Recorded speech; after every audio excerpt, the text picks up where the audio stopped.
मैं आज आपके सामने जो पीटीटी और बीएसटीसी और अदर कंपटीशन जैसे कि कांस्टेबल है और भी जो भी राजस्थान में होता है कंपटीशन एग्ज़ाम, उसको लेकर आज करंट अफेयर की क्लास लगाऊंगा। इसमें आपको स्पेसिफिक पीटीटी में आपको 2 या 3 क्वेश्चन जरूरी है, इससे बुटअप मिलेंगे। और आपने देखा होगा अभी जो कांस्टेबल का जो पेपर हुए उसमें भी करंट अफेयर का लोजा है वो अधिक था। तो आपको ध्यान में रखना है कि किसी भी प्रकार करंट अफेयर आपको किसी भी प्रकार से पूछा जा सकता है। तो आपको ये मैं जो इस श्रृंखला आपके सामने प्रस्तुत कर रहा हूँ इसको आप गौर से देखिएगा, और इससे आपको 2 से 3% अगर आपसे पुटअप होते हैं, मान लो एक क्वेश्चन 3 नंबर का, अगर 3 होते हैं 9 नंबर आपके पक्के हो जाते हैं। तो आपको ये इसका विशेष रूप से ध्यान में रखना है। तो आपका फर्स्ट क्वेश्चन है, हेडिंग है कि 1 मई 2022 को उज्ज्वला दिवस के रूप में मनाया जाएगा। ये आपको ध्यान रखना है, ये आपको इसमें विशेषकर इसको ध्यान में रखना है। ये प्रधानमंत्री उज्ज्वला योजना PMU प्रत्येक BPL गरीब रेखा से नीचे परिवार को मुफ्त LPG कनेक्शन प्रदान करने और सामाजिक समावेश की दिशा में बढ़ाया गया कदम है। ये आपको उज्ज्वला दिवस है 1 मई मनाया जाएगा, मतलब 1 मई। और ये योजना कब शुरू होगी तो ये अभी सभी को ज्ञात है, ये 1 मई 2016 को उत्तर प्रदेश के बलिया में प्रधानमंत्री मोदी जी द्वारा शुरू की गई। तो ये आपके 2% यहाँ से 2 से 3% यहाँ से बन सकते हैं। तो आपको इसको विशेष रूप से ध्यान में रखना है। तो आगे देखें तो अभी जैसे कि राजस्थान में मुख्यमंत्री चिरंजीवी दुर्घटना बीमा योजना की शुरुआत हुई, जो प्रदेश में 1 मई 2022 से ही हुई। दुर्घटना बीमा मिलेगा 5 लाख का। ये आपको ये राज्य बीमा एवं प्रावधायी निधि विभागों के माध्यम से किया जाएगा योजना का संचालन। ये आपको मुख्यमंत्री चिरंजीवी योजना है, बीमा योजना कब शुरू की गई आप सभी को पता, 1 मई 2022 को। ये आपको इसमें ध्यान में रखना है। तो ये से करंट अफेयर पूछा जा सकता है। तो ये आपका यहाँ तक था। आगे बात करें तो जैसे कि वरुण युद्धाभ्यास भारत और फ्रांस के मध्य हुआ। उसी प्रकार ऑपरेशन गंगा यूक्रेन में फंसे भारतीयों को वापस निकालने के लिए ये ऑपरेशन गंगा है वो शुरू किया गया। पंजाब के CM कौन है, वो है भगवत मान, और यूपी के CM है योगी आदित्यनाथ, और दूसरी बार है मतलब CM बने हैं दूसरी बार जो योगी आदित्यनाथ। और लता मंगेशकर जो भारत की रत्न है 2001 में से भारत रत्न मिला 2001 में, और ये इनका क्या निधन हुआ वो 6 फरवरी 2022 को। लता मंगेशकर भारत की कोकिला, स्वर कोकिला, ये आपको ध्यान में रखना है। और इसी प्रकार देखें आगे करंट अफेयर की क्वेश्चन में, तो हॉकी वर्ल्ड कप 2023 है वो भुवनेश्वर ओडिशा भारत में आयोजित होगा। ये भी आपको ध्यान में रखना है। और आगे देखें तो 26 वर्षीय शतरंज ग्रैंड मास्टर कौन था, वो थे रमेश बाबू चेन्नई से। उन्होंने कार्लसन को हराया। और T20 क्रिकेट में सर्वाधिक रन बनाने का रिकॉर्ड भी रोहित शर्मा के नाम है ये। और ICC under-19 cricket world cup किसने जीता, तो भारत ने कितनी बार जीता, तो ये 5 बार। इसरो के नए चेयरमैन की बात करें तो S सोमनाथ है, ये आपको ध्यान में रखना है। तो ये था। आगे देखें तो देश के नए मुख्य आर्थिक सलाहकार कौन है, तो आप सभी को पता, अगर नहीं पता है तो ये V अनंत नागेश्वर। और राफेल लड़ाकू विमान उड़ाने वाले देश की पहली महिला पायलट है वो शिवानी सिंह है। ये थोड़ा ऊपर से सही दिखाई नहीं दे रहा है। और उसी प्रकार बेटा इंडियन पुरस्कार किसे मिलेगा, बेटा इंडियन पुरस्कार है आलिया भट्ट है, एक्टर उसको दिया गया, आलिया भट्ट। आगे बात करें IPL के नए जो प्रायोजक है वो है टाटा समूह। जो टाटा समूह है वो उसके नए प्रायोजक मतलब शुरू करना, इस बार इन्होंने अपना टाटा समूह कार्य। और आगे बात करें तो सुशासन सूचकांक 2021 में शीर्ष स्थान वाला राज्य कौन सा, वो है गुजरात, सुशासन। और आगे बात करें तो जूनियर हॉकी विश्व कप 2021 की विजेता कौन है, वो है अर्जेंटीना, जो अर्जेंटीना उन्होंने जर्मनी को हराया, अर्जेंटीना। और मिस यूनिवर्स 2021 वो है हरनाज कौर सिंधु। तो आगे विपिन रावत के स्थान पर नए CDS भारत के, वो है मनोज मुकुंद नरवणे, जो नए CDS है। आगे बात करें तो पार्कर सोलर प्रोब है, वो नासा का अंतरिक्ष यान है, पार्कर सोलर, जो सूर्य की नज़दीकी बाहरी कक्षा में प्रवेश करेगा। संयुक्त राष्ट्र संघ का सम्मेलन कोप है 2016 26वां आयोजन है ग्लासगो स्कॉटलैंड में होगा आयोजन। तो इस प्रकार से ये थे आपके, आगे आप सभी को एक बार फिर अवगत करा देता हूँ। अभी कांस्टेबल की हुई उसमें इकोनॉमी को, मतलब जो अर्थव्यवस्था उसमें पर्सन ज़्यादा पुटअप किए गए। तो आपको ये GDP है, जो सकल घरेलू उत्पाद है, उसमें 2021-22 की बात करें तो उसमें कृषि है, जो स्तर कीमतें 2011-12 में थी 3.9%, तो 2021-22 में थी 18.8%। और आगे बात करें उद्योग ये दे रखा 2011-12 में 11.8%, तो वो 2021-22 में बढ़कर 28.2% हो गया। तो ये आपको ध्यान में रखना है।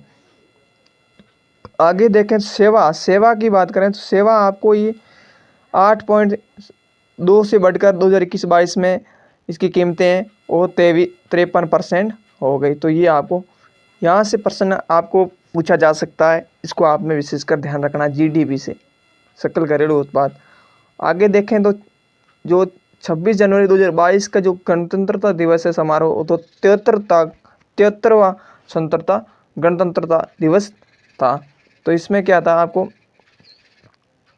इसमें आपको इस बार की गणतंत्रता दिवस के दिवस 75वें संपन्न हुआ और इस पूरे देश में आज़ादी का अमृत महोत्सव शुरू के रूप में मनाया गया, जो 75वें वर्ष में संपन्न हुआ। 75 वर्ष हुए, लेकिन 73वां गणतंत्रता दिवस था। और आज़ादी के अमृत महोत्सव आज बनाने के लिए 26 जनवरी को राजपथ पर मुख्य परेड 26 जनवरी और 29 जनवरी को बीटिंग द रिट्रीट समारोह के दौरान नए कार्यक्रमों की श्रृंखला की एक अवधारणा तैयार की गई। तो ये आपको ध्यान में रखना है। और आगे बात करें, ये आपको ये पूरा पढ़ लेना है और ये भी ध्यान रखना है प्रोजेक्ट 0.2 फॉर इंडिया। और ये पूरा ग्राफ आपको पढ़ लेना है, पढ़ के ध्यान रखना है इसको विशेषकर। ये करंट अफेयर यहाँ से आपको प्रश्न पूछे जा सकते हैं। मैं आपको बार बार कह रहा हूँ, आप वीडियो पूरा वॉच करें ना करें, लेकिन आपको ये प्रश्न यहाँ से ज़रूर आपको मिलेगा। और आप विश्वास नहीं करेंगे तो एग्ज़ाम देने के बाद में ज़रूर इसको देख लेना। भारत का स्थान की बात करें तो मानव सूचकांक 2020 भारत का स्थान है 131वां, टोटल देश है 199। और प्रथम स्थान की बात करें वो नॉर्वे का है सूचकांक में, और अंतिम स्थान है वो नाइजीर। और जारी करता है संयुक्त राष्ट्र, मतलब UNDP, संयुक्त राष्ट्र विकास कार्यक्रम, यूनाइटेड नेशन डेवलपमेंट प्रोग्राम। गत वर्ष 2019 में था, भारत का स्थान 129वां था। तो ये आपको ध्यान में रखना है, मानव विकास सूचकांक। आगे बात करें जो गोलमेज सम्मेलन विश्व शिखर सम्मेलन 16वां, G20 शिखर सम्मेलन 16वां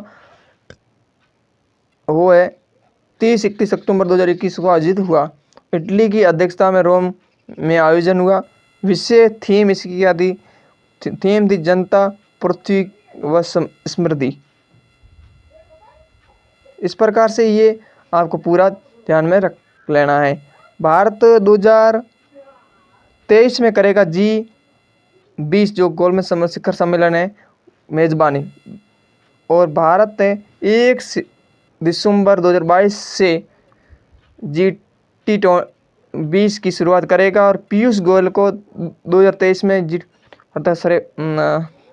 थरेपा नियुक्त किया जाएगा। तो ये आपको ध्यान में रखना है। तो इस प्रकार से ये आपकी श्रृंखला चल रही है। आगे देखते हैं तो ये यहाँ से प्रमुख फसलों के उत्पादन में तुलनात्मक विवरण है कि स्थान कौन सा। जैसे कि सोयाबीन की बात करें तो सोयाबीन में मध्य प्रदेश फर्स्ट है, गुजरात मूंगफली में फर्स्ट है, राजस्थान चना में फर्स्ट है, और बाजरा में राजस्थान फर्स्ट है, राई और सरसों में राजस्थान फर्स्ट है, मतलब फर्स्ट एक ही है जो राज्य सोयाबीन मूंगफली है उसमें भारत है, राजस्थान है वो प्रथम नहीं है, मध्य प्रदेश है।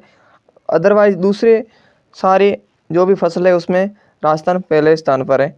राजस्थान का देश के कुल उत्पादन में योगदान की बात करें तो ये देखो आप, ये प्रतिशत में दे रखा है। इसको आपको इस सारणी को अच्छी तरह से तैयार कर लेना है। और कृषि उत्पादन संबंधी क्रांतियों की सामान्य जानकारी देखें तो हरित क्रांति है 1966-67 जो सर्वाधिक प्रभावित क्षेत्र बात करें वो था पंजाब, हरियाणा, उत्तर प्रदेश। हरित यानी सोना क्रांति, मूंग क्रांति, इंद्रधनुष क्रांति, कृष्ण क्रांति, गंगा क्रांति, ये आपको ध्यान में रखना है। तो ये कुछ महत्वपूर्ण तथ्य थे, ये भी आपको ध्यान में रखना है।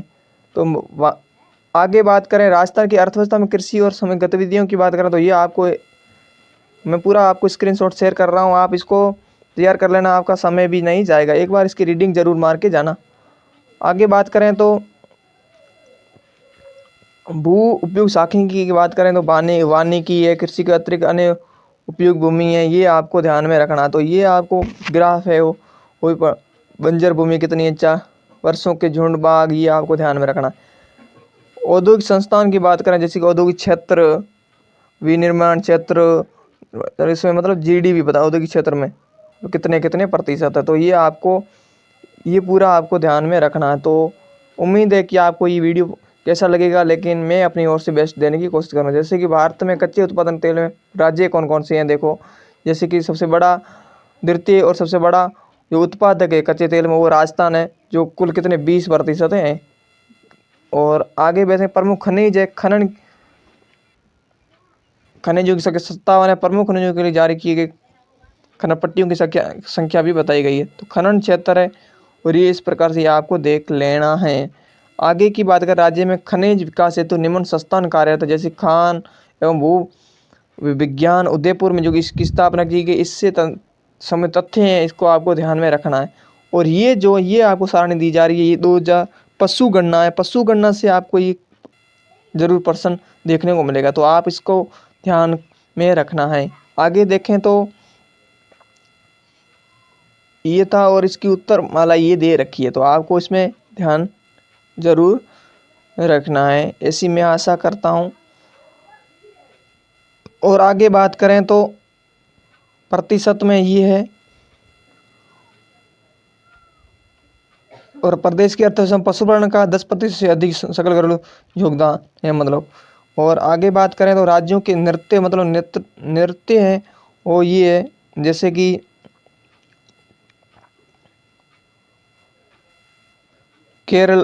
केरला है, पंजे में भाग डालो पंजाब का भागड़ा, मतलब ये आपको पूरी सारणी ध्यान में रखनी है।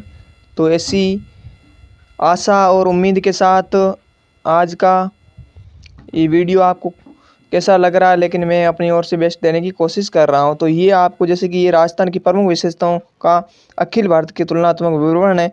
भौगोलिक क्षेत्रफल ये 2000 इतना है, उसके बाद जनसंख्या इतनी है, दशकीय वृद्धि दर, ये आपको लिंगानुपात, जैसे कि लिंगानुपात इसमें पूछा गया, शिशु लिंगानुपात इसमें पूछा गया, जैसे कि ये पर्सन है ये 888 है, ये कांस्टेबल भर्ती में भी पूछा गया। और भी प्रश्न इससे संबंधित पूछे गए, इस सारणी को आप विशेषकर ध्यान में रख के जाना। ये सारणी मैं आपको दिखा रहा हूँ, प्लीज़ आप इसको पूरा देखिएगा। और उसके बाद में आगे बात करें तो जैसे कि कुछ संस्थान की स्थापना है, जैसे कि राजस्थान लोक सेवा आयोग है। जैसे कि ये प्रश्न पूछा गया, ये देखो राजस्थान मानवाधिकार आयोग, इससे संबंधित प्रश्न पूछे गए हैं। जैसे राज्य सूचना है आयोग है, राजस्थान महिला आयोग है, ये आपके लिए महत्वपूर्ण होने वाले। तो आप इसको स्थापना और उसके प्रथम अध्यक्ष और वर्तमान में अध्यक्ष कौन है, ये आपको ध्यान में रखना। तो ये मेरा प्रयास था, आपको शायद इसमें 3 से 4 प्रश्न आपको ज़रूर इसमें मिलेंगे, उम्मीद है। और ऐसे ही लेटेस्ट और सिलेबस आपको यहाँ से करवाया जा रहा है, ज़रूर जुड़िएगा। अगर चैनल पर नए हैं तो प्लीज़ चैनल को सब्सक्राइब कीजिए और बेल आइकन का घंटा दबाना ना भूलिएगा। लाइक शेयर और कमेंट ज़रूर कीजिएगा, अपने दोस्तों का शेयर भी कीजिएगा। थोड़ा बहुत अच्छा लगा है, आज लाइक शेयर कमेंट नहीं करते हैं, आज का मतलब है कि मेरा प्रयास है आपको अच्छा नहीं लगा, लेकिन मैं अपनी ओर से बेहतर दे रहा हूँ। क्योंकि आप एक विद्यार्थी जीवन है, विद्यार्थी जीवन में आप इधर से उधर भागते रहते हैं, मेरे को पता है, लेकिन मेरा प्रयास आपके विद्यार्थित्व में रहेगा हमेशा। आप जुड़े रहिए और नए हैं तो आपको फिर कह देता हूँ, प्लीज़ चैनल को सब्सक्राइब कीजिए। पूरा वीडियो वॉच किया होगा ऐसी मैं आशा करता हूँ। तब तक के लिए जय हिंद, मिलते हैं नेक्स्ट वीडियो में। आप मेरे को समय देने के लिए आपका बहुत बहुत धन्यवाद।